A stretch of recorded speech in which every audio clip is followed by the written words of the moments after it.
ಅಮೆರಿಕವನ್ನು ಕಂಡಿಡಿದಂಥ Columbus ಬಗ್ಗೆ ಇಂದಿನ ವಿಡಿಯೋದಲ್ಲಿ ಆತನ ಬಗ್ಗೆ ಒಂದು ಸಣ್ಣ ಮಾಹಿತಿ.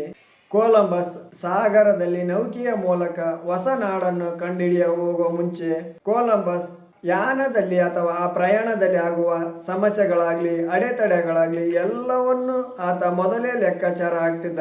ಯಾಕಂದ್ರೆ ಆ ಪ್ರಯಾಣದಲ್ಲಿ ಏನೇ ಅಡೆತಡೆ ಬಂದ್ರು ಅಥವಾ ತೊಂದರೆ ಬಂದ್ರು ಅದಕ್ಕೆಲ್ಲ ನಾನು ಸಿದ್ಧ ಅಂತಾನೆ ಹೊರಡುತ್ತಿದ್ದ. ಯಾಕಂದ್ರೆ ಆತ ಹೊಸ ನಾಡನ್ನು ಕಂಡುಹಿಡಿಯುವಾಗ ಸಾಗರದಲ್ಲಿ ದೋಣಿಯ ಮೂಲಕ ಹೋಗ್ಬೇಕಲ್ಲ, ಎಷ್ಟು ದಿನಗಳಾಗಬಹುದು, ವಿಪರೀತ ಚಳಿ ಇರ್ತದ, ಕೆಲವೊಂದ್ಸಲ ಮಳೆ ಬರ್ತದೆ, ಇನ್ನೂ ಅನೇಕ ತೊಂದರೆಗಳಂತೂ ಆ ನೌಕೆಯಲ್ಲಿ ಆಗೇ ಆಗ್ತಾವಂತೇಳಿ ಕೊಲಂಬಸ್ಗೆ ಮೊದಲೇ ಗೊತ್ತಿತ್ತು. ಆದ್ದರಿಂದ ಅಲ್ಲಿ ಆಗುವ ಎಲ್ಲ ತೊಂದರೆ ಆಗಲಿ ಅಲ್ಲಿ ಆಗುವ ಎಲ್ಲ ಸಮಸ್ಯೆಗಾಗಲಿ ಆತ ಮೊದಲೇ ಒಂದು ಯೋಜನೆ ಮಾಡಿಕೊಂಡು ಕರೆಕ್ಟಾಗಿ ಲೆಕ್ಕಾಚಾರ ಹಾಕ್ಕೊಂಡೇ ಹೋಗ್ತಿದ್ದ. ಆ ಕೊಲಂಬಸ್ ಜೊತೆ ಒಂದಿಷ್ಟು ನಾವಿಕರು ಆತನ ಸಹಚರರು ಸಹ ಆತನ ಜೊತೆ ಹೋಗ್ತಿದ್ರು. ಅವರು ಹೋಗ್ತಾ ಅರ್ಧದಲ್ಲಿ ತಮ್ಮ ಆತ್ಮವಿಶ್ವಾಸವನ್ನು ಎಲ್ಲ ಕಳೆದುಕೊಳ್ತಿದ್ರು. ನಾವು ಇಷ್ಟು ದಿನಗಳಾದರೂ ಇಲ್ಲೇ ನೀರಲ್ಲೇ ಇದ್ದೀವಿ, ಯಾವ ಕಡೆ ಹೋಗ್ತೀವಿ ಅಂತಲೇ ಗೊತ್ತಾಗ್ತಾ ಇಲ್ಲ, ನಾವು ಅಂದ್ಕೊಂಡದ್ದು ಮುಟ್ತವೋ ಇಲ್ವೋ ಅಂತೇಳಿ ಎಲ್ಲರೂ ತಾವು ಧೈರ್ಯವನ್ನು ಕಳೆದುಕೊಳ್ತಿದ್ರು. ಆದರೆ ಕೊಲಂಬಸ್ ಮಾತ್ರ ತುಂಬ ಆರಾಮಾಗಿ ನಿಶ್ಚಲನಾಗಿದ್ದ. ನಾನು ಹೊಸ ನಾಡನ್ನು ಹಿಡಿತೀನಿ ಇವತ್ತಲ್ಲ ನಾಳೆ ಅಂತೇಳಿ.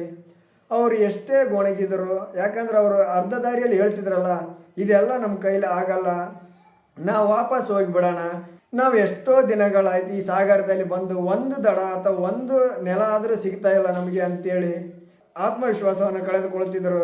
ಅವ್ರ ಮಾತುಗಳನ್ನು ಕೊಲಂಬಸ್ ತಲೆಗೆ ಹಾಕ್ಕೊಳ್ಳದೆ ತನ್ನ ಪಾಡಿಗೆ ತಾನು ನಾನು ಇಂದಲ್ಲ ನಾಳೆ ಹಿಡಿತೀನಿ ಅಂತೇಳಿ ಕಡೆಗೂ ಸಾಗರದಲ್ಲಿ ಕೊಲಂಬಸ್ ಹೋಗ್ತಾ ಸುಮಾರು 69 ದಿನಗಳಾದ್ಮೇಲೆ ಅವರಿಗೆ ಒಂದು ನೆಲ ಕಾಣಿಸ್ತದ.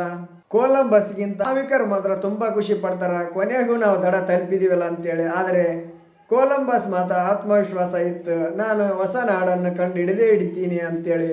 ಯಾಕೆ ಅಂದ್ರೆ ಕೊಲಂಬಸ್ ಸಾಗರದಲ್ಲಿ ಹೊಸ ನಾಡನ್ನು ಹಿಡಿಯಲು ಹೊರಡುವ ಮುನ್ನ ಆತನಿಗೆ ಒಂದು ಕನಸು ಇರ್ತದ. ಆ ಕನಸು ಪೊಳ್ಳಂತೂ ಆಗಿರಲ್ಲ.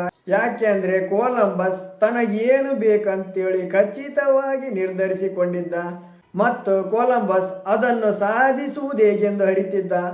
ಅದರಲ್ಲಿ ಆಗುವ ಸಮಸ್ಯೆಗಳ ಬಗ್ಗೆ ಸಹ ತಿಳಿದಿದ್ದ.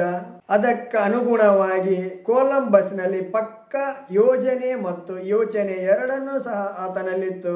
ಕೊಲಂಬಸ್ ಆಗಿಕೊಂಡಿದ್ದ ಯೋಜನೆ ಮತ್ತು ಆತ ಯೋಚನೆ ಮಾಡಿದ ರೀತಿ, ಇವರು ಸಹಚರರು ಎಷ್ಟೇ ಹೇಳಿದರೂ ಸಹ ಈ ಯೋಜನೆಗಳೇ ಆತನಲ್ಲಿ ಆತ್ಮವಿಶ್ವಾಸ ತುಂಬುತ್ತಿದ್ದವು.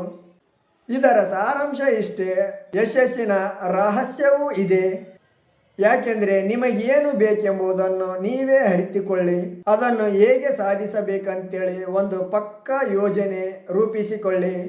ಅದಕ್ಕೆ ತಕ್ಕಂತೆ ಕಷ್ಟ ಅಡ್ಡಿ ಆತಂಕಗಳು ಎಷ್ಟೇ ಬಂದರೂ ಅದನ್ನು ಪಡೆದೇ ತೀರುವ ಛಲ ಒಟ್ಟ ಬಿಡಬೇಡಿ. ಏನೇ ಅಡ್ಡಿ ಆತಂಕಗಳು ಬಂದರೂ ಸಹ ಆಗ ನೋಡಿ ಯಶಸ್ಸೇ ನಿಮ್ಮನ್ನು ಹುಡುಕಿಕೊಂಡು ನಿಮ್ಮ ಹತ್ರನೇ ಬರ್ತದ. ಯಾಕೆ ಅಂದರೆ ಅಲ್ಲಿ ಆಗೋ ಎಲ್ಲ ಅಡ್ಡಿ ಆತಂಕಗಳನ್ನು ತೊಂದರೆಗಳನ್ನು ದಾಟೇ ನೀವು ಬಂದಿದ್ದೀರಲ್ಲ, ಇನ್ನೇನು ಉಳಿದಿರೋದು ಯಶಸ್ಸು ಮಾತ್ರ. ಅದು ನಿಮಗೆ ಸಿಗಲೇಬೇಕು, ಸಿಕ್ಕೇ ಸಿಗುತ್ತದೆ ಅಂತ ಹೇಳ್ತಾ ಮುಂದಿನ ವಿಡಿಯೋದಲ್ಲಿ ಮತ್ತೊಂದು ಮಾಹಿತಿ ಬಗ್ಗೆ ಹೇಳ್ಕೊಡ್ತೀನಿ. ಬಾಯ್.